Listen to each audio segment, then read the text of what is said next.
pleasure to be here today. And thanks for the previous speaker. Really a fantastic speech with no slides. So all my blessing to you. As Anna introduced me, I'm Giulia Nidasio. My name is Giulia Nidasio. It's a pleasure to be here after 2 days of super interesting tech and non-tech sessions. In the context of today's career growth theme, I'm here to share my experience in the tech sector on chasing trends, opportunities while having a family, because as you can see in the slide, this is my 5-year-old daughter.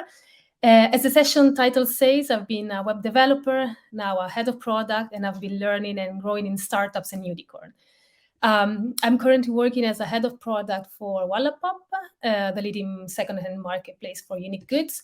And my hope for today is that by sharing my approach to what I believe is an exciting life, you'll have more confidence, you'll build more confidence in the future.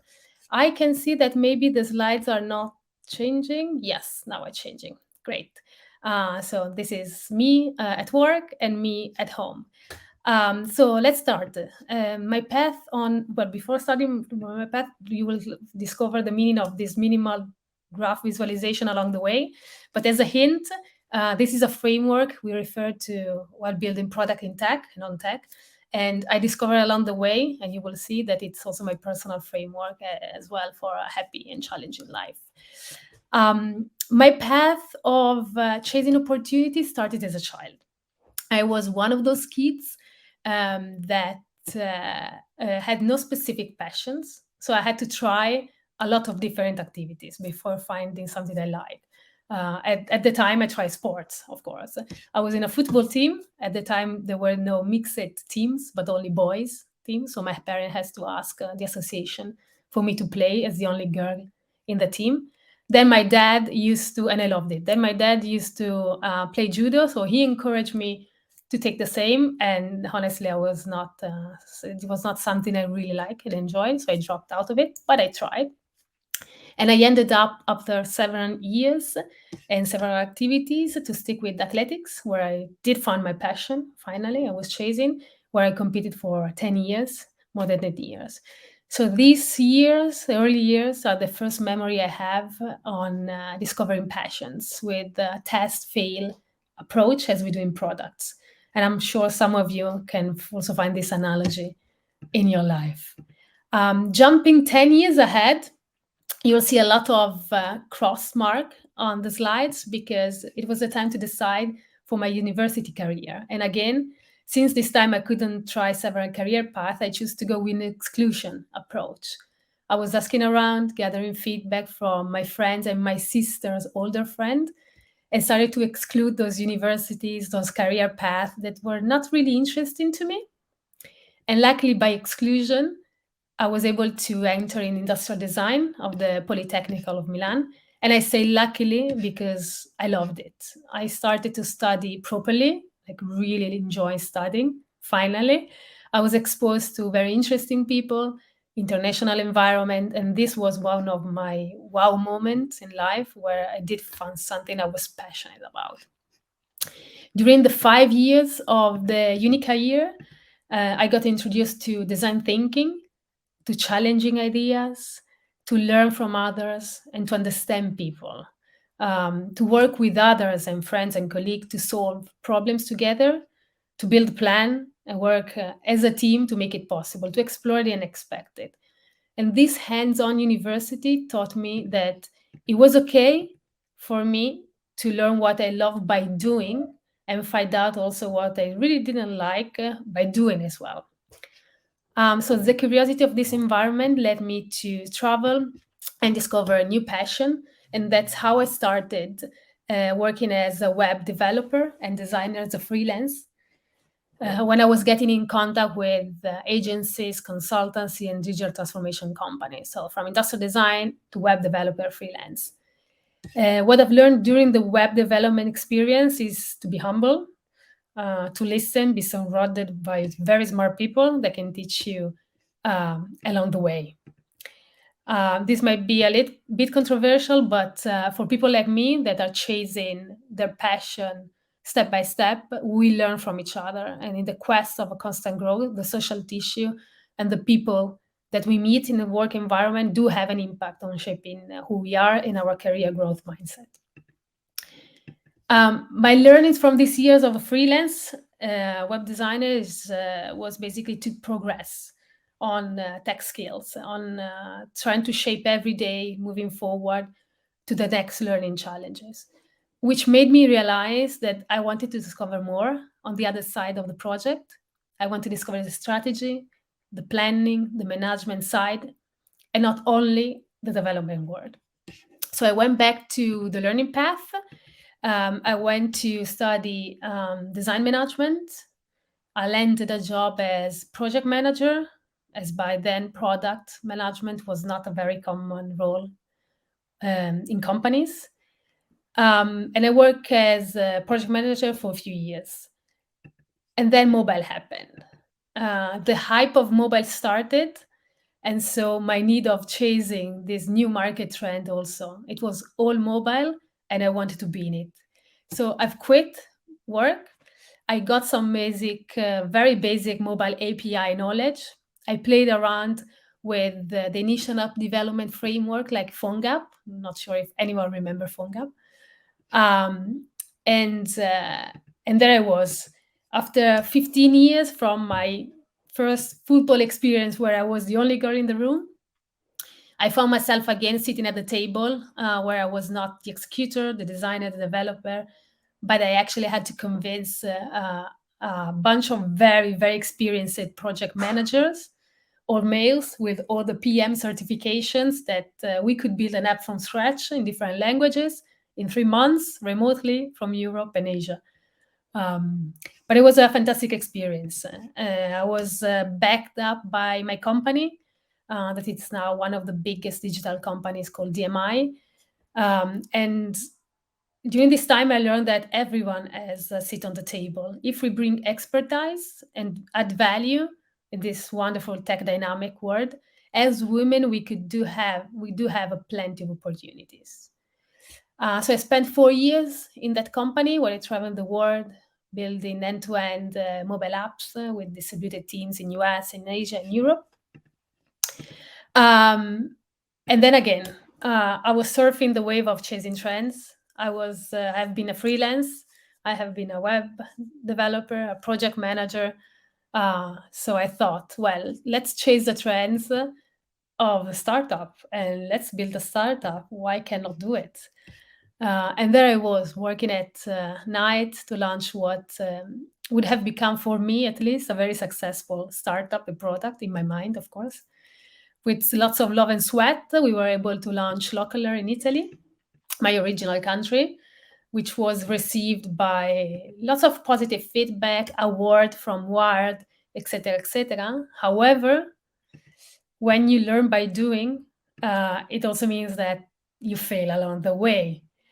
So after 3 years of building a team, understanding the market space, 3 seeds round, and the effort behind getting the fuel to pay salaries, we could not reach sustainable growth. So we finished the man in the bank and we have to shut it down. And that's my entrepreneurial failure, big failure.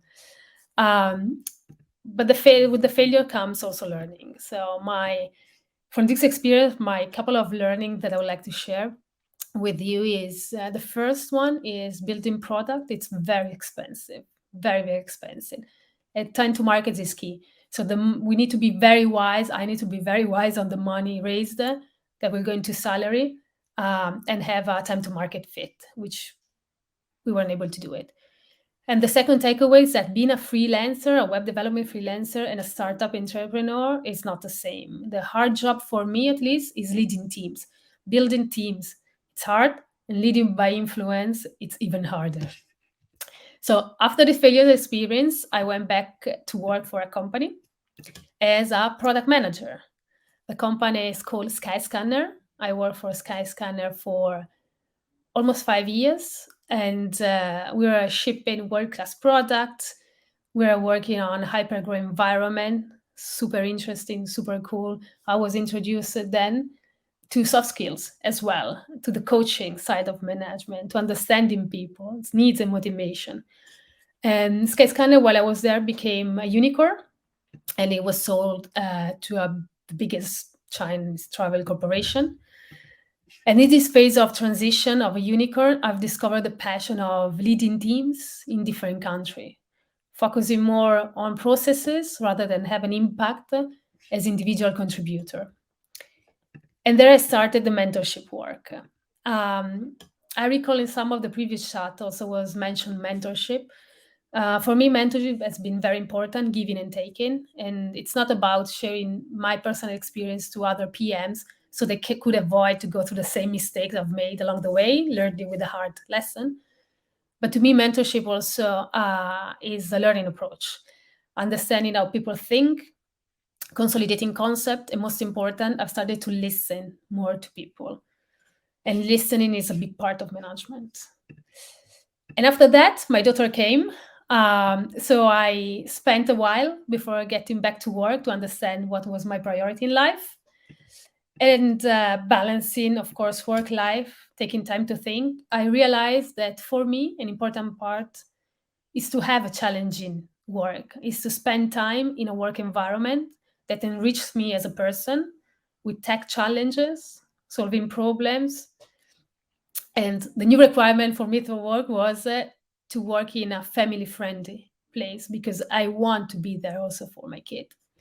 So at Skyscanner, I was lucky enough to travel the world to work with international team, but I quit the fantastic job to be more locally present in Barcelona and start working for Advinta, the world classified giant, where I could work still for a tech giant, keep on learning, but accept them being based in Barcelona to meet my other family. With this fantastic environment, of course, I once again felt the urge of getting out my comfort zone because this is some of other people happen to tell life. So I signed up for an INSEAD course, which was most about leadership. And the study gave me the challenge not only to understand better the product, the company management dynamics, but also the tools for setting new professional goals for me personally. So now back to the current reality and these days. I'm not sure if the GIF is working. I don't think so, but this should be the Wallapop logo. So I joined 5 months ago, Wallapop. We are a scale-up company with international footprint, with a fantastic life-work balance, where from the CXOs to PMs have a time locking calendar to pick up kids from school. I'm super surrounded by smart people. Some of them share a great session yesterday on back-end driven UI, which I suggest you to watch. And if I look back on my career path, I can say that I never made a decision based on the role, on the position, but based on what I wanted to learn and to be challenged on. So the similar to the diamond approach we used to build successful product on, I can say that what works for my career is to have a similar path when I have a divergent phase that allow me to explore certain domains, then a focused phase that helps me to strengthen those domains, and then follow up by a learning initiative, a learning activity, a learning session that helps me build confidence in new domains and open the door of what can come next. And also by learning, by being with other professionals across the world, we share similar challenges and we build confidence of jumping off the box and going to the next challenges. So that's basically it for my session today. This is my adventure so far. I hope you enjoy the ride, the time spent. And I think that we have a couple of minutes left if in case you have questions. Fantastic presentation. Thank you so much, Giulia. I did really like how you describe your journey and how honest and authentic you were, talking about the importance of the way you learn to lead teams, and then how you actually like to lead teams in different from different countries, and that became your passion. Reminded us also about the importance of mentorship, that it's important to give back to the community and support others, as well as and something that deeply resonated with me is looking for a challenge, because I believe challenge also helps us grow lots. So thank you so much for this really authentic presentation to sharing your journey. And do we have questions for Giulia? Because if you don't, I have a question for Giulia. So take this opportunity to ask the questions. And yeah, absolutely, the Wallapop logo wasn't showing, but I will now remind people that Wallapop is supporting the global conference and has a booth, and there is going to be also an info session, meet and greet, so you'll be able to meet cool people from Wallapop, and maybe Giulia is also going to be there. In any case, connect with Giulia on LinkedIn as well. I'm sure she will be happy to Absolutely. hear I from think we you. have a question from Sushmita. Oh Would yeah. you uh, this one if the asking Would you me? like to know how did you bring yourself in the product race up to speed? Did you have to take any specific trainings or certifications? Yeah, that's a really interesting question because a few years ago there were not many product trainings around. So I constantly read books about different topics, about leading teams, specific agile skills, how to build strategies. So all the skills that product needs to have, a product leader needs to have in order to drive success with the team and to manage a team. So I read a lot from different market scenarios and disciplines. Then I also had some specific session on product. One back a few years ago at Silicon Valley Product Group. We had a 3 days session focused on product, and now there are a lot of product management masters classes, online courses that we can attend. So now there is the opportunity to actually get more specific in some of the product management skills because we need to have tons of them. So my suggestion will be read, read as much as you can, because in every book there is something you can take and apply in your teams, and then look for this product management master that are out there right now. Yeah, never stop learning, especially when you have such an abundance of different courses and different programs, and improving and getting better every year, every month, even as we're talking. So yeah, thank you so much for answering the question. And Angela is sharing that the presentation is wonderful and extremely personal as well as relevant. So thank you so much for being with us today. Sushmita is very happy with your answer. Yeah, so fantastic. Thank you so much, Julie. It was really great to have you with us. And everyone who would like to ask more questions to Julia, please make sure to send her a note on LinkedIn and drop by Wallapop both. So, Julia, thanks once again. Have a All great right. day. Bye.